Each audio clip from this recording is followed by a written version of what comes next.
Miarabatsika namana stapaka manaraka ny page Facebook tsika eto amin'ny tambazotra tserasera ny tenako ary mirary koa farany herinandro sambatra ho antsika rehetrarehetra. Iresadresaka vetivety isika tsy de lava somary fohifohy indrindra mahakasika ny toetra ara-pirenena marimarina kokoa moa dia ny fitsangana ny vovonana firaisankina zay efa miparitaka manerana nosy amizao fifaninanana fifidianana hosolom-bavambahoaka sy ho ben'ny tanàna. Zay aloha zany dia félicitations ho ny vovonana firaisankina zay ahitana ny antoko team pro-SITENY, HVM ary tsara tafina dia eo koa ny antoko politika madio. Reo antoko dimy reo moa zany no mikambana ho amizay vovonana firaisankina izay. So de eo koa mbola misy eritreritra hoe fa ahoana tsy mitambatra ireo kandida folo. Io tsy fanerena. Efa fantatra fa samy manohitra izy ireo zay ny zava-dehibe fa ny saradia amin'ny resaka no ny antony resaka fitantanana zay efa mazava amitsika rehetrarehetra. Tsy olana izany fa rehefa mahatsapa atsika ilaina ny fanovana, ilaina ny fanoerana an'izao fitondrana bontolo izao izay mitarika any amin'ny fantrana zay efa iainantsika amizao. Tsy maintsy mieritreritra ny olo-pirenena tsirairay ary mila mahatakatra ihany koa zavatra misy eto amin'ny tany sy fanjakana hoe mandia aiza marina ity firenentsika ity dia izay no zava-dehibe anazavan'izay moa zany zao rehefa aveo. Efa tafajoro eto mahajanga moa zany ny vovonana firaisankina izay tana andreo antoko lehibe dimy zay notanisaiko teo zay ka isany ao anatin'izay vovonana firaisankina zay ny tenako zay miteny eto ary manentana ihany koa ny namana rehetra zany handray anjara mavitrika ho resatsika moa zay rehefa aveo fa juste tsitsetra tsiaritra kely fotsiny no ilazako moa nisy publication nataony inona moa zany en direct nataon-dranabavy Beriziky maraina io makasika ny publication zay nataoko tamin'ny page normaly non zao le izy ranabavy tsy misy resaka tsy mazava io fa mba te hisintona ny sainy mpanaraka ahy aho mba hahafantatra bebe kokoa andreny zavatra nolazaino reny. Dia mandray ohatrany hoe système na mpampianatra zany zao hoe mampianatra zany hoe raha tsy mazava amiko zany ireny zavatra ireny de tokony azavainareo amiko. Dia ny valiny de mijery amin'ny commentaire anao fa ny olona rehetrarehetra zany mahazo ny zavatra nolazainao. Zay zava-dehibe ary zay ihany koa no tanjoko hoe fantatra misy olana Madagasikara eto ary misy antony zay zavatra izay asakasakany zay mbola tsy te hisaina sy tsy te hatakatra ny zavatra tena misy marina eto Madagasikara. Za aloha de tena miady ny rehetrarehetra ary miaro ny rehetrarehetra ary miteny zavatra tsy mety rehetrarehetra tsy eto Mahajanga ihany fa na any de Gosoarez. Hitanao ngambany zao fa efa niresaka ny université io niresaka ihany koa ny resaka secret koa zay mbola tsy voavaha hatreto. Madagasikara iray zany hoe tsy hoe rehefa avety amin'ny faritra varatra andrefatra izahay de tsy afaka hiditra na hiteny zavatra any amin'ny faritra varatra fa malalaka ny fitenenana na filazana zavatra hita fa tsy mety eto amin'ity tanindrazantsika ity. Tsietreritra tsiaritra foana nilazako an'izay ranabavy tsy manana olana aminao ary mitovy ny tolonantsika dia ny fanafahana an'ity firenenantsika ty ambanin'izao tsy fanaran-dalàna fitondrana bontolo sy tsy manaraka ny fitsipika rehetra ary manalavitra zany demokrasia zany de izay de hitambarantsika rehetra ary itovizana izany ary rahantsika mitaky ninona zavatra misy eo de mijoro hatramin'ny farantsika. Makasika ny resaka vovonana firaisankina zany efa nilazaiko ary mbola verinako ihany misy antoko dimy lehibe ao anatiny. De ny vovona antoko team pro-SITENY dia ny tsara tafina HVM antoko politika madio. Efa vita ny répartition manerana Madagasikara ary hanana kandida zany ny vovonana firaisankina zay aloha zavatra tsara ho fantatra ny tsirairay, ho fantatra ny rehetra. Izany dia mba ahafahana mahazo majorité zany ao amin'ny Assemblée nationale. Zany tsy tokony ifampiamba-amba intsony ireo antoko 5 lehibe ireo amin'ny fanoanana candidat zany amin'ny district anankiray. Satria ny tanjona dia azahoana an'izay majorité izay.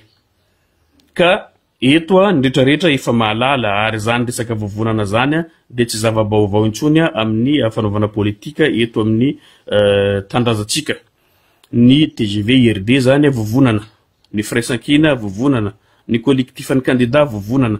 Zany hoe manjaka tanteraka zany ny fifandeferana fametrahana ny ambo ary manjaka tanteraka koa ny FIRAISANKINA ary zay moa nanarany vovonatsika dia ny tanjona dia ny azahoana toerana indrindrandrindra moa zany amin'ny district zay misy atsika.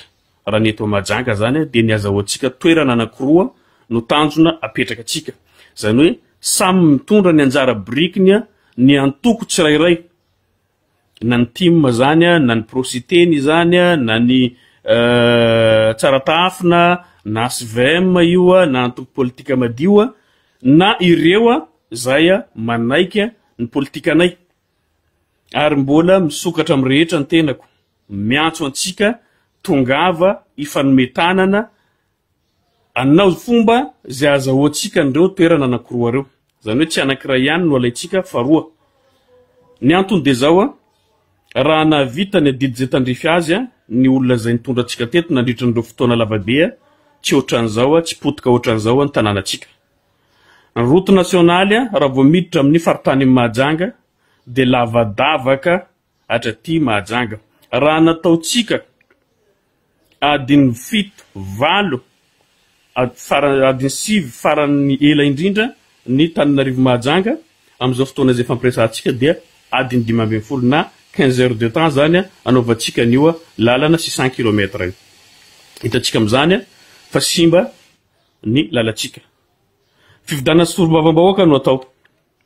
Inona no adidy, inona no andraikitra miandry ny solombavambahoaka. Ny solombavambahoaka zany dia tsy natao hisolelaka na anaraka be fatany ny discipline de parti. Fa ny solombavambahoaka dia mitondra ny tatitra rehetra. Zay zavatra manahirana ny vahoaka amin'ny faritra zay adidiny. Zay anisany asan'ny solombavambahoaka. Ohatra ny lalana. Raha potika ny lalana amin'ny route nationale dia ny solombavambahoaka no mitatitra an'izany any amin'ny ministre ny travaux publics. Na antoko ray aminao, na namanao, na havanao dia anjaranao ny teny hoe potika ny lalana aminay aizany volan'ny fera anamboarana andreo route nationale na ireo. Zay ny fipetrany. Asan'ny solombavambahoaka ihany koa no miteny fanjakana mpanatanteraka tafiditra an'izany ministera ny commune urbaine raha ohatra ka route communale no tsy vita satria misy budget natokana an'izany ao amin'ny commune. Dia anjarany solombavambahoaka ihany koa no miteny ny commune hoe inona no mahapotika ny lalana eto Mahajanga presque 90%. Inona mahatonga an'izay fa maninona tsy vita ireo asa ireo. Dia anjarany ihany koa manara-maso ihany koa fa maninona no lasa atao beton ny lalana amboarina rehetra eto an-tampon-tanànan'ny Mahajanga. Lasa lalana be miray. Beton, goudron, beton, zay ihany no misy eo. Raha vao lalana simba zany nandritra ny 5 taona tia dia natao amin'ny beton.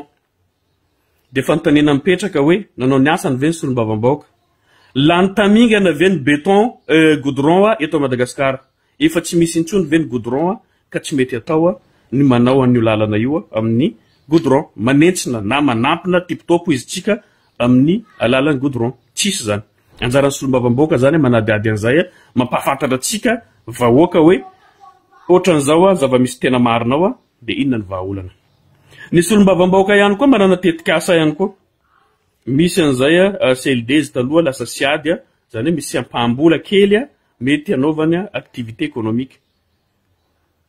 Tsy voatery hanototra vato na fotaka andreo lalanareo vita goudron reo zany solombavambahoaka satria manana an'igny ampambola igny fa afaka ampiasainy io CLD io zany anaovany an'izay lalana zay nefa tsy misy zany hoe ny etaetam-bahoaka ny taraina rehetrarehetra zany dia ny solombavambahoaka no natao anao an'izay mahavita an'izay ve ireo taloha teo dia anjarantsika mandinika an'izay izay zany no ijoroantsika tena hisolo tena ny vahoaka ny mahajanga iaro ny tombotsoa ny vahoaka ny mahajanga amin'ny lafiny rehetrarehetra tsy hoe resaka lalana ihany nataoko ohatra teo dia mijanona eo fa amin'ny fiainantsika andavanandro ary efa nanao an'izany ny tenantsika hatrizay ka hatra amin'izao ary tsy ova fady ny misolelaka ny asan'ny solombavambahoaka ihany koa zany dia manao lalàna izy afaka mametraka tolo-dalàna lalàna zany raha fa solombavambahoaka zany dia mamorona lalàna mijery zavatra ty amin'ny faritra misy azy izy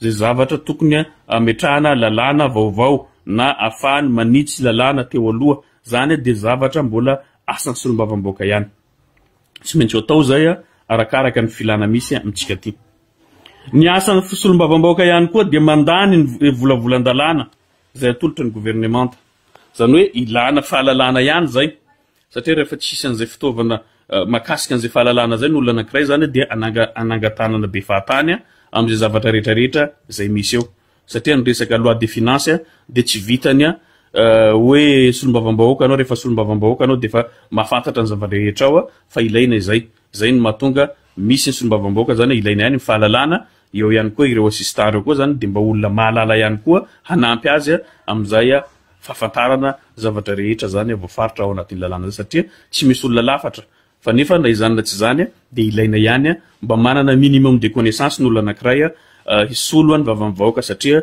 misy ny débat misy ny fiatrefana andreo fanjakana mpanatanteraka reo zany ao anatin'ny session zay moa zany tsitsetratsaritra ny resako an'izay fa zavatra tiako ambara fotsiny vonina ny atia vonina ny ekipa ny Afakandro kristian rehetrarehetra ny HRT rehetrarehetra fikambanana zay misy atsika fa hitambatra ao anatin'ny firaisankina ary anao amin'izay azo atao rehetra amin'ny fomba rehetra azahoana fandresena satria ny firenentsika mila fanovana indrindra fa tanàna mahajanga mila fanovana be deaibe ny zavatra tsy mandeha eto be deaibe ny zavatra simba eto ka mila fanarenana izany tsy ny solombavambahoaka ihany no kendrentsika fa ny fitondrana ny tanàna mahajanga amin'ny ankapobeny mba hahafahantsika zany mametraka an'izany tena fandrosoana marina izany zay tsisy ankiandriandry ary fitondrana tanàna tsy mitanila maneo an'izay firaisankina izay maneo an'izay fifankatiavana izay ary manambatra ny rehetra ka ny hery-velona rehetrarehetra zay mahita an'izao zarazarao aparitao fa misokatra amin'ny rehetra Afakandro kristian afaka mifanampy amin'ny rehetra Afakandro kristian afahantsika manova ny tantara ny tanànatsika mba tsy tanàna zay oloa laharana amin'ny zavatra ratsy rehetra fa mba zavatra tsara no ampalaza ny mahajanga ary ho ataotsika ville pilote ty tanànatsika ity tsy mila fanampiana avy any ivelany zany indrindra avy eto Madagasikara fa ivelany Madagasikara ilaitsika fiara-miasa amin'ny ivelany ilaitsika fa mifanjakana foibe manao izy tsara tsy manao izy tsara fa tokony ho vitatsika mampandroso ty tanànatsika ity henatra noho ny babetsika nandritra an'izay fotoana izay satria ny mpitondratsika tato dia tsy nitsahatra ny famaly mifamono mifampitory misy ny gadra misy ny maty zany zavatra nisy ato mahajanga misy ny fikasana mihitsy hanapoizina ny vahoaka ny mahajanga zay zavatra zay azadinonareo fa tantara nisy tamitsika tato zany ireo solombavambahoaka mikasa hamoaka vary lo simba ampinanina ny vahoaka mahajanga sy ny manodidina vahoaka malagasy ary mbola tsy tapitra io raha io mbola any fitsarana ary mbola hitatra ny fanadediana makasika azy io reny zavatra rehetra reny zany tsy hisintsony amin'ny tanànatsika ity fa tena iaditsika tsy isiany zavatra ratsiratsy tsy manjary amin'ity tanànatsika ity misy zao tsy fandriam-pahalemana amin'izao zany no ilana ny fitondrana zany anara-maso anaitra andreo tompona andraikitra rehetra ijery ireo vahaolana rehetra azo aroso ahafahana misoroka an'izany tsy fandriam-pahalemana izany zany no adidy miandry atsika rehetrarehetra ka andaotsika hiaraka novan'ny tantara andao isika rehetrarehetra hiaradia hitondra ny anjara brikitsika ho fanerenana ny tanàna tiatsika ty tanàna zay mamitsika ity tsy manavakavaka Afakandro kristian fa misokatra amin'ny rehetra ary mandray any rehetra hitondra fahombiazana aoriana ny 29 May ho avy izao vonina tanteraka ny aty vonina hitambatra vonina irahina vonina iaro ny fahamarinana hatramin'ny farany ka tsy miova atsika, tsy misolelaka androany, tsy misolelaka rapitso fa zao mahay manaja olona ny aty ary mahay mankaty hendry fa kosa tsy anaiky velively an'ireo karazana tsindry na reo baiko midina fa ifampiarana ny zavadrehetra, ifampifehezana ny zavadrehetra. Zay ny zavatra tsy takina am'izay zavatra zay ataotsika rehetrarehetra, zany hoe tena hikatsaka atsika, hikatsaka ny tombotsoany rehetra ary tombotsoany maro no mialoha ny tombotsoa manokana. Zay zany ny fanazavana foifoy am'izay resaka vovonana sy ny zavatra ho kasaitsika eto amin'ny tanànatsika. Tonga izao ny fotoana azavarina jereo ny anaranareo any anatin'ny lisam-pifidianana, mbola manana 20 jours tsika anaovantsika réclamation raha ohatra ka tsy ao de zay zavatra rehetra zay zany miandry atsika vaoka ny majanga rehetrarehetra zay mangetaeta lina fandrosoana, lina fanovana ka de makasitraka atsika rehetrarehetra ny tenanay ka de mazotoa mavita herinandro sambatra isika rehetra dia ampamaranana no ilazako amitsika fa misokatra ny kizentsika a partir ny latsinainy zao de afaka mandray antsika rehetrarehetra ny tenanay aza mihafahafa ary tao amin'ny namana na ny tanora na ny olon-dehibe na mpiasa-panjakana na tsy miankina fa vonina andray anareo ny vovonana firaisankina.